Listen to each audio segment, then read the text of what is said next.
What's up everybody, welcome to Top 10 Character Moments. Today we're breaking down my list for the top 10 best moments of the Mandalorian warrior turned Jedi, Sabine Wren.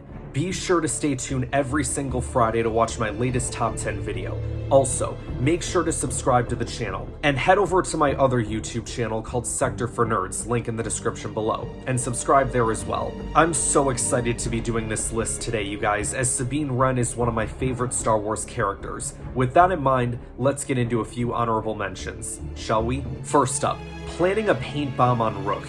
Yeah, this was corny, but it was great. Now, I'm sure a lot of people were asking, well, why wasn't it an actual thermal detonator? Oh, I don't know, maybe she didn't want to accidentally blow up her friend Zeb in the process? That or she didn't have any honor, lol. Next up, taking the Darksaber. I was going crazy when this happened. I got so excited to what that could potentially lead to, and we'll definitely get to that later. Next up, painting a TIE fighter. I love that Ezra and Zeb kept the fighter they stole, cause why not, you know? Ezra said there's a slight problem with it, and even Zeb's like, wait a minute, what kind of problem? Ezra and Sabine both gave this look, and I'm like, wait, Sabine is in on this too? Turns out she gave it a paint job. I found this hilarious. Even more so when they used it as part of their plan, and a stormtrooper looks at it and goes, I kinda like it. And finally, stealing a TIE Defender. This was a fun episode of Rebels. Sabine and Ezra steal the Defender Elite prototype from Grand Admiral Thrawn. In the process, they use it in action. They also steal the flight data recorder and hyperdrive from it as well, all to learn about these ships so they can give it to Rebel Command. And had it not been for Sabine's crazy ideas, they never would have gotten it.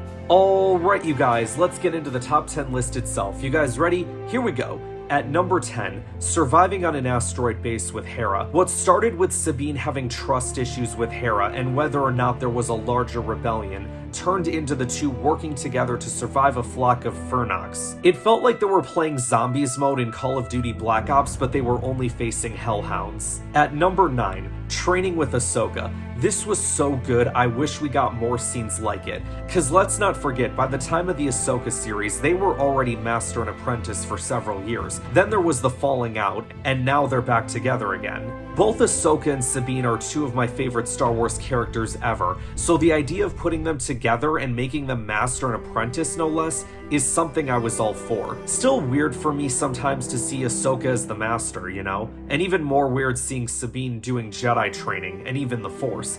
But I think down the road I'll get used to it. At number 8, not killing Fen Rao. This was actually one of the first times we see Sabine actually act more like a Jedi than a Mandalorian. Sabine was angry with Rao for almost killing Hera, and she wanted to make him pay for it.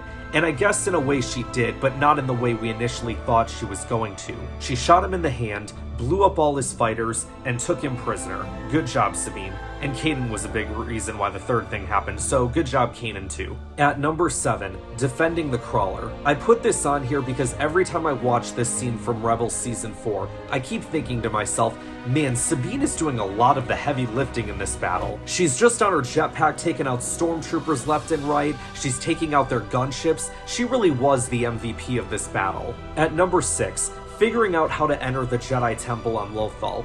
This scene shows off Sabine's intelligence, especially when it comes to art. Like Ahsoka says, she has the artist eye. But she was crucial in figuring out how to get Ezra inside, and then later, once Ezra is inside, she also learns how to close the portal as well. At number 5, destroying the Duchess, the weapon that she herself named after Satine. Talk about a series of bad decisions, but to her credit, she ends up destroying the weapon. She made a difficult decision, but with some guidance from Bo-Katan, she made the right one. And for those that might be thinking, well, why not use it against the Empire? You've seen what the weapon can do in the wrong hands. You want to see that potentially happen again? At number 4, defeating Gar Saxon. She faced him once before on Concord Dawn, and then eventually faced him again with her friends and family watching on. Saxon had the Darksaber and Sabine had Ezra's lightsaber. Given Sabine just had training using a lightsaber with Kanan Jarrus, she came out on top and defeated Saxon. And she didn't kill him either. It might be the Mandalorian way, but it's not her way. Not anymore. Not killing someone. Seems like the Jedi way.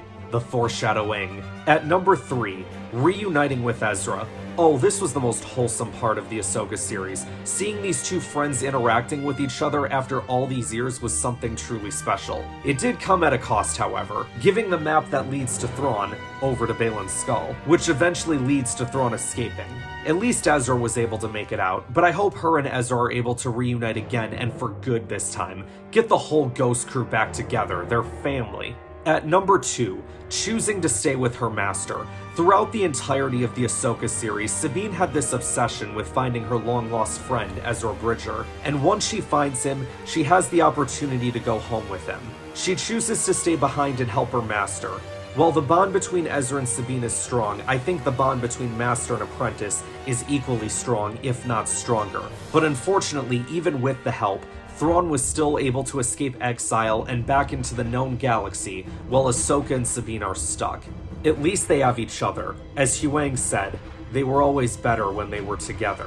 And finally, at number 1 for my favorite Sabine Wren moment, training with Kanan Jarrus. I loved this so much. I remember watching Rebels first time around in those earlier seasons, wishing I knew more about Sabine. Seasons 1 and 2 felt like they were more about Ezra and Kanan, but by season 3, it started to become as much about Sabine as it was Ezra. And then we get this gem of an episode in the middle of season 3 called Trials of the Darksaber, where Kanan teaches her how to wield a lightsaber, but not just any lightsaber, the Darksaber. A lightsaber held by the first Mandalorian Jedi, Tar Vizsla, and now Sabine has the chance to wield it and lead her people.